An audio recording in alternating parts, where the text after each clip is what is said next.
Alright, so we're going to talk a bit today about software ownership because this is something that Linux users can really benefit from, and it's something, honestly, I think that Stop Killing Games could learn from. Not that I really want to address that audience because I found out what they're into, and it doesn't sound very good. But we're going to talk a bit about software ownership, and software ownership requires a contract between the developer and the end user.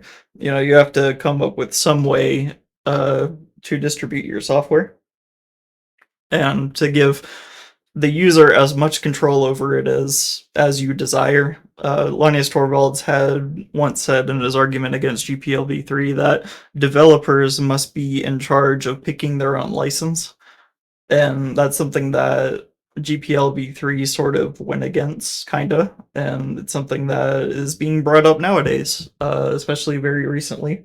Well, that's cool.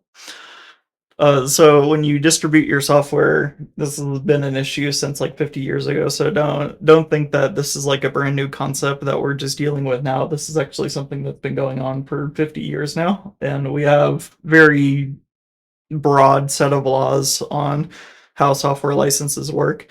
But for free software, we're going to talk a bit about free software because Richard Stallman has basically created this amazing license.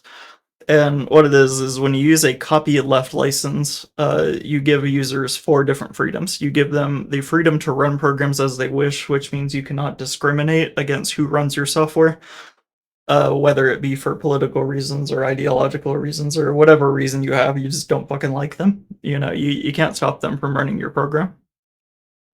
You have to have the freedom to view and edit the source code. Your code must be open source in order for it to be a copyleft license project, at least for GPL. But for the most part, it should apply to every copyleft license. You must have the freedom to redistribute. So, as in, if I have a copy of the software, I have to be allowed to give it to somebody else. And, I could charge money for it. I could put it on a flash drive. I could charge for service to help them run the program. That's what they mean by free as in freedom, not free as in price. I can charge whatever the fuck I want for it, but I can't stop somebody from charging whatever the fuck they want for it. You know what I mean? And that's how a lot of these mini consoles, like the Nintendo 64, sorry, not 64, because they don't have an open source project to rip off, but the Super NES Mini came with an open source emulator, and that was pretty cool that they were able to use open source software to make a fully functioning product. I know that sounds kind of shitty, but I thought it was pretty cool. I didn't buy one, of course, because I have fucking 10 different devices that act as emulators. But you also have the freedom to fork, which means I can modify the source code and redistribute it. And this is where stuff like GrayJ and Fudo, you're not allowed to modify the source code and redistribute it. You're only allowed to use it for non-commercial personal use or whatever. But they freely redistribute it, so whatever, they can do whatever they want. It's their software, by the way, guys. They can do whatever the fuck they want with it because they fucking made it. But anyways, the freedoms you do not have though with a copyleft license is you can't take a GPL project and license it as whatever. You can't change it to BSD. You can't change it to a proprietary software license. Your code must share the same license as a GPL license project, so it has to remain GPL. But you also, because gamers were talking a lot about, well, wouldn't you have to give out the source code? When you're forcing redistribution of something, do we have to give the source code? And Fubar 2000 has proved that you don't have to do this. Their program is freeware. They don't offer source code because honestly, Windows is just kind of a different culture than Linux. Not everything is open source on Windows, and it doesn't have to be. You have what's called freeware, and freeware is non-open source but still completely free, non-commercial software. I don't know why they have that culture. I personally kind of hate it, but whatever, that's their fucking choice as a developer. Going back to that. So there are plugins. I forget what license the actual software is, but they have a plugins tool, and that one uses the BSD license, but only for the binary. So you get a precompiled binary, and that's it. Proprietary software licenses. So what happens is gamers have kind of confused ownership, like buying a product with buying software, because with software you can't technically own software, and I just kind of explained how even in free software you don't technically own the project. It is still a copyright license, and the closest thing you're going to get is a permissive license. That's the closest thing you're going to get to true ownership of your software. But with proprietary software licenses, this applies to anything from a music CD, a Blu-ray, a video game, any piece of proprietary software you can imagine. Not only do they have copyright, you don't have these four freedoms, you don't have a permissive license.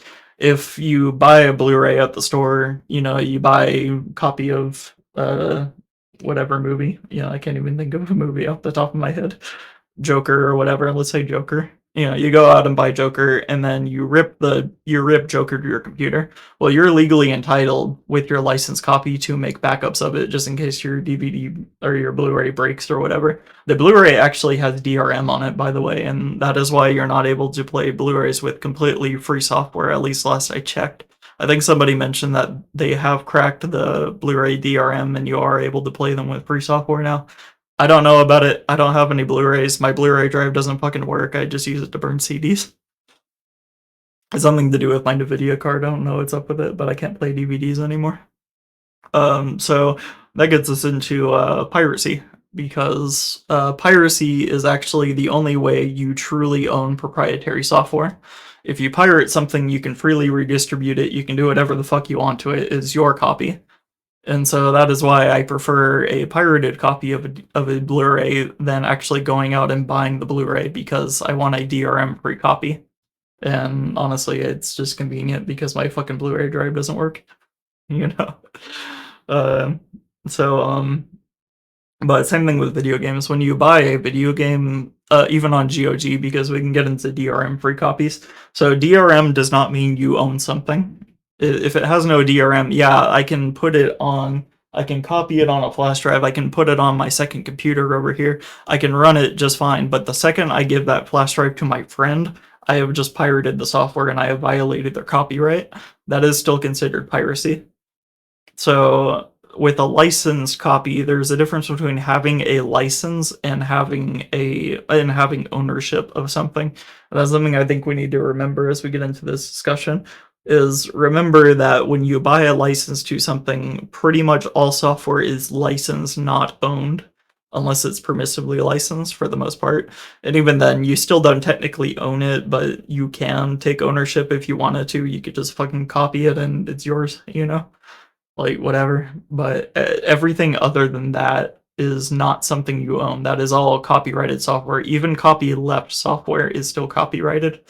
So keep that in mind when we get into these, when you get into especially discussion about ownership over software. Is at the end of the day, there is law about this, and the law basically says you don't own shit, and that is why everybody sells you a license to something, not ownership of that software.